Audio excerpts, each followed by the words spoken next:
Step into Value Zone Hypermart Patancheru. అదుర్స్ అంత పెద్ద hit కొట్టారు కదా సార్. అందరూ ఎన్టీఆర్ ఫ్యాన్స్, వినాయక్ గారు ఫ్యాన్స్, అదుర్స్ 2 ఎప్పుడు అని అడుగుతున్నారు. ఇప్పుడు అంతా అదే నడుస్తుంది కదా. 102 అవును, బాహుబలి 102, KGF 102, అదుర్స్ 1-2 ఎప్పుడు? చెప్తున్నా కదా. ఒక అద్భుతం జరిగాక ఫస్ట్ ఇవన్నీ అనుకుని చేసినవి, అది అనుకోలేదు కదా. అందుకని దానికి ఎక్స్టెన్షన్ ఏంటని అప్పుడు మాకు లేదు మైండ్లో. మొన్న అంటే రాజమౌళి గారు ఇంకొక స్పెషల్ ఏంటంటే, మన ఇండియాకి పార్ట్ 1 పార్ట్ 2 ఇంట్రడ్యూస్ చేసింది ఆయనేనా, ముందెవరైనా ఉన్నారా? ఆయనే. పార్ట్ 1 పార్ట్ 2 ఇంట్రడ్యూస్ చేసింది ఎవరు లేరు. బాహుబలితోనే స్టార్ట్ అయింది అది. నాకు మొన్న అనిపించింది, అవును కదా, పార్ట్ 1 పార్ట్ 2 ఇంట్రడ్యూస్ చేసింది ఈయనే కదా అని. ఎప్పుడంటే PS1 పొన్నియిన్ సెల్వన్ ఒక ఫంక్షన్లో రజనీకాంత్ గారు ఇంత పెద్ద స్క్రిప్ట్ని జమినీ వాసన్ గారు వదిలిండేవారు కాదు. ఎందుకంటే ఇది ఒక టైంలో అప్పుడు పార్ట్ 1 పార్ట్ 2 అనేవి లేవు, ఉండుంటే అప్పుడే చేసేవారు.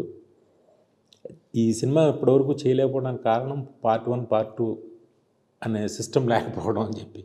అప్పుడు నేను అనుకున్నాను, ఓహో, మన బాహుబలి 1 and 2 లేకపోతే ఇది కూడా వచ్చేది, ఇప్పుడు కూడా వచ్చేది కాదేమో. డెఫినెట్గా. బేసికల్గా చూసుకుంటే ఒక లవ్ సబ్జెక్టు, ఒక మాస్ మసాలా అయితే ఈజీగా తీసేయచ్చు. ఒక ఫ్యాక్షన్కి సంబంధించిన దాన్ని మీరు ఆ స్క్రీన్ ప్లేలో మీరు ఇన్వాల్వ్ అవ్వగలిగితేనే ఆ సినిమాని అంత పెద్ద హిట్ చేయగలరు. అసలు ఆ ఎలివేషన్స్, ఒక హీరోకి ఇన్ని ఎలివేషన్స్ ఇవ్వచ్చా అని ప్రూవ్ చేసిన సినిమా అది. ఆ నీళ్ళు తాగేటప్పుడు ఆ సీన్ కానీ, అసలు ఏం సీన్ సార్, ఒక్కొక్క సీన్ అసలుకి ఓ మై గాడ్. ఆ కింద భూమిలో నుంచి సుమ్ములు వేసే సీన్లు, వివి వినాయక్ గారు ఎస్పెషల్లీ వాటికి ఫేమస్ ఆ రోజుల్లో, గాలిలో సుమ్ములు లేపడంలో. నాకే బోర్ కొట్టింది. ఇప్పుడు కొత్తది ఏదో చెయ్యాలి, అదేంటో తెలియట్లే. ఇప్పుడు వాటి మీద కూర్చున్నారనమాట గట్టిగా. జరుగుతుంది, బట్ ఏం చేయాలనేది ఒక లాక్ ఏదో ఓపెన్ అవ్వాలి. అయితే ఇంకా నెక్స్ట్ కొడతాం. అంటే ఆది తర్వాత మళ్ళీ సేమ్ చెన్నకేశ్వరరెడ్డి లాంటి ఒక స్క్రిప్టే చేయాలని ఎందుకు అనుకున్నారు సార్ బాలకృష్ణ గారితో? అంటే అప్పుడు ట్రెండ్ నడుస్తోంది, నా దగ్గర ఉన్నది అది చెప్పాను, నచ్చింది, చేస్తాం. అంటే దానికి అంతట ఆలోచించలే, చెప్పే కదా, ఊరు పిచ్చి ధైర్యం అంతే. వెరితనంతో కూడా హిట్లు కొట్టచ్చు. రిలీజెస్లో మొన్న సెన్సేషన్ కదా, సెన్సేషనల్ రెవెన్యూ. ఎస్పెషల్లీ చెన్నకేశ్వరరెడ్డి కోసం బాగా కష్టపడిన సీన్స్ అంటే ఏమని చెప్తారు? కష్టం అంటే ప్రతిదీ కష్టమే దానిలో. నా మోటో ఎంతసేపు ఏంటంటే బాలబాబుని కొత్తగా చూపించాలి. అంటే ఏదో అది కొత్తగా చూపించడం అంటే ఏంటి అంటే నాకు తెలీదు.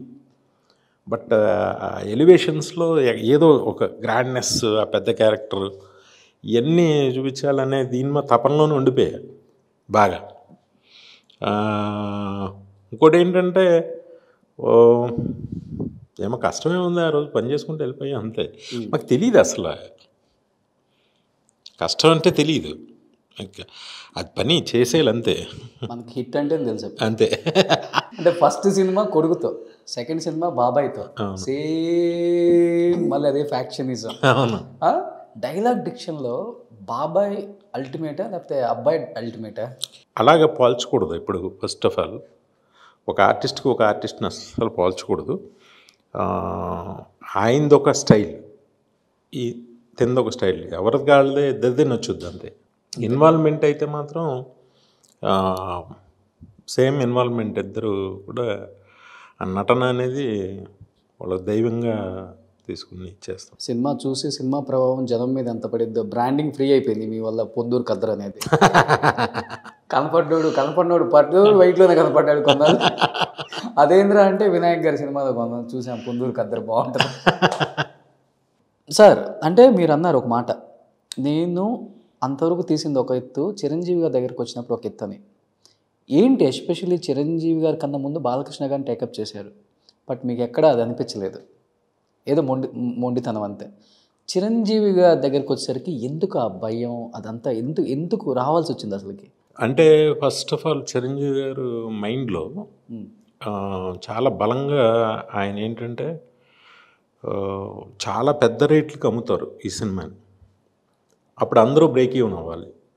ఈవెన్ క్యాంటీన్, సైకిల్ స్టాండ్ వీళ్ళు ఈ ఇలాగా మాట్లాడతారు ఆయన. ఇప్పుడు ప్రతిదీ ఆయన ఓన్ చేసుకోవాలి. ఆయన నా క్యారెక్టర్ ఏంటని కాకుండా మిగతా అంతా ఓన్ చేసుకుని కానీ ఆయనకి అంతా మొత్తం కాన్ఫిడెన్స్ వస్తేనే కానీ వెళ్ళరు. మనం ఓకే 100 ప్రశ్నలకి సమాధానాలు పెట్టుకుంటే 101 అడుగుతారు. చిరంజీవి గారు స్క్రిప్ట్ మీద బాగా పట్టున్న వ్యక్తి ఆయన. అంటే ఏదో జస్ట్ లైక్ దట్ ఏదో మన సినిమా చేసేయాలన్న ఇది కాకుండా ఎక్కువ ఒకవేళ సినిమా మిస్ఫేర్ అయ్యింది అయినా కూడా ఈ పాట వల్ల లేకపోతే ఆ ఫైట్ వల్ల దీనివల్ల మినిమం సేఫ్లోకి వచ్చేయాలి. ఓకే. అంటే అప్పటి వరకు చిరంజీవి గారి స్టైలు, మేనరిజం, ఆయనకున్న స్టార్డమ్ వేరు. మీరు ఠాగూర్ లాంటి ఒక ఛాలెంజింగ్ మూవీ తీసుకొని ఆడియన్స్ యాక్సెప్ట్ చేయాలనేది కూడా కొంచెం కష్టంగానే ఉంటుంది. ఒక పెద్దరికం, న్యాయం చేయాలి, ఇలాంటిది ఎక్కడ కొంచెం కూడా జంక్ అనిపించలేదా మీకు? నాకేమీ అనిపించింది అసలు మొండితనమే. హిట్, సూపర్ హిట్ అంతే. ఎందుకంటే ఆ స్టేచర్ ఉంది కదా, ఆయన చెప్తే వింటారు. ఆయన చూజ్ చేసుకున్నారు ఆ స్క్రిప్ట్ని. ఆయన చూజ్ చేసుకుని నన్ను డైరెక్టర్గా అపాయింట్ చేశారు. నేను డైరెక్టర్గా వెళ్ళి నేను ఇది చేసింది కాదు. ఇట్స్ సూపర్ హిట్ మూవీ అని ఫస్ట్ డే తెలుసు. బట్ మీ సినిమా తర్వాతే అందరికి ఆయన కళ్ళు చూడాలంటే భయం వేస్తుంది సార్. నేను ఆయన అభిమాని కాబట్టి ఎక్కువగా కళ్ళు మంచి పెద్ద కళ్ళు ఆయనవి. ఆ ఎలివేషన్ కంటికి సంబంధించింది అప్పుడే కదా బయటపడింది. చిరంజీవి గారు అదన్నీ పక్కన పెడితే అసలు ఆయన కళ్ళల్లో ఇంత పవర్ ఉంటుందా, ఇంత మ్యాజిక్ ఉంటుందా, ఇంత ఆడియన్స్ ఉంటారు ఆ కళ్ళకి అని చెప్పేసి ఇప్పుడు కూడా ఆర్టిస్ట్ ఎవరైనా వెళ్తే ఆయన దగ్గరికి ఆయన కళ్ళలో చూడలేరు అనమాట. టక్కన చూడలేరు, మళ్ళీ టక్కన తిప్పేస్తారు. ఎక్కువసేపు ఐ కాంటాక్ట్ చేయలేరు. ఠాగూర్ అంతా చేశారు ఐ కాంటాక్ట్ మీరు? ఒక 1 month అయితే ఇబ్బంది. ఆ తర్వాత నుంచి ఇంకా ఎందుకని సార్ ఎస్పెషల్లీ ఇండస్ట్రీలో ఈ ఇద్దరు హీరోలు అంటే వినాయక్ గారికి పిచ్చి ప్రాణం. ఎవరు? ఒకటి ఎన్టీఆర్ గారు, ఒకటి చిరంజీవి గారు. అంటే ఒక ఆయన ఫస్ట్ హీరో, ఒక ఆయనేమో నాకు తారక్ మీద ఇప్పుడు ఆ కృతజ్ఞత ఉంటుంది. నాకు ఫస్ట్ సినిమా ఛాన్స్ అంటే ఫస్ట్ సినిమాని నన్ను నా స్క్రిప్ట్ ఒప్పుకుని చేసాడని ఆ కృతజ్ఞత నాకు ఎప్పుడూ ఉంటుంది. జనరల్గా చిన్నప్పటి నుంచి చిరంజీవి గారి అభిమాని కాబట్టి అదొక పిచ్చి ఉంటుంది. అంతే. అంతే. ఆది ఎప్పుడు కొడాలి నానికి ఇప్పుడు కొడాలి నానికి మధ్య కనిపించిన డిఫరెన్స్ ఏంటి మీ అందరి మధ్య? యు అండ్ ఎన్టీఆర్ గారు అండ్ నాని గారు ఎలా ఉంటుంది ఆ ర్యాప్ ఇప్పటికి? అంటే నేను పాలిటిక్స్ అని పక్కన పెట్టేసి. లేదు పాలిటిక్స్ అని కాదు, బేసికల్గా ఆయన ప్రతిదీ టేక్ ఇట్ ఈజీ మనిషి. దేన్ని సీరియస్గా తీసుకు కొండిచ్చి మీద పడుతుందన్న పట్టించుకోడు. భయం అనేది తెలియదు మనిషికి, చాలా ధైర్యంగా ఉంటాడు. మాటలైతే ఎలా వస్తాయి, ఎలా తడతాయి ఈయనకి అన్నట్టు మాట్లాడుతుంటాను అన్నమాట. ఫర్ ఎగ్జాంపుల్ నేను అసలు ఆదిలో 5 songs దీంట్లో 6వ సాంగ్ లేదా అన్నాడు. లేదండి. అంటే కథ పేస్ తగ్గిపోతుందండి.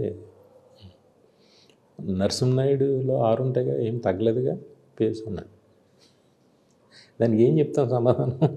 సినిమా అంత బాగుంది ఆయనకి, సూపర్. ఆయన ఉంటే టైం తెలియదు, సరదాగా చాలా బాగా ఎంజాయ్ చేస్తాం. ఇప్పటికి అదే మెయింటైన్ చేస్తున్నారా ఆ ఫ్రెండ్షిప్పే? మొన్న ముగ్గురు సరదాగా నేను, నాని గారు, వంశీ గారు ముగ్గురు మొన్న ఆయన బర్త్డే, వంశీ గారిది, నాని గారిది మా ఇంట్లోనే కేక్ కట్ చేసాం. ఎన్టీఆర్ గారు తారక రాల. అంటే వన్స్ పాలిటిక్స్కి వెళ్ళిన తర్వాత ఏదో చిన్న, నేను ఎప్పుడు డీటెయిల్డ్గా ఏం జరిగింది ఏంటి అని నేను అడగలేదు. Rather than politics Kodali Nani గారు, జూనియర్ ఎన్టీఆర్ గారి మధ్య బాండింగ్ ఎలా ఉంటుందంటే ఫ్రమ్ డే 1 నుంచి ఏం చెప్తారు? మీరు డే 1 నుంచి చూశారు కాబట్టి. ఆయన దీనిలోకి వైసీపీలోకి వెళ్ళే వరకు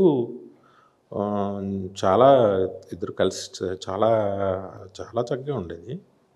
వైసీపీకి వెళ్ళిన తర్వాత అది ఎందుకు అప్పటి నుంచి కలవట్లేదు.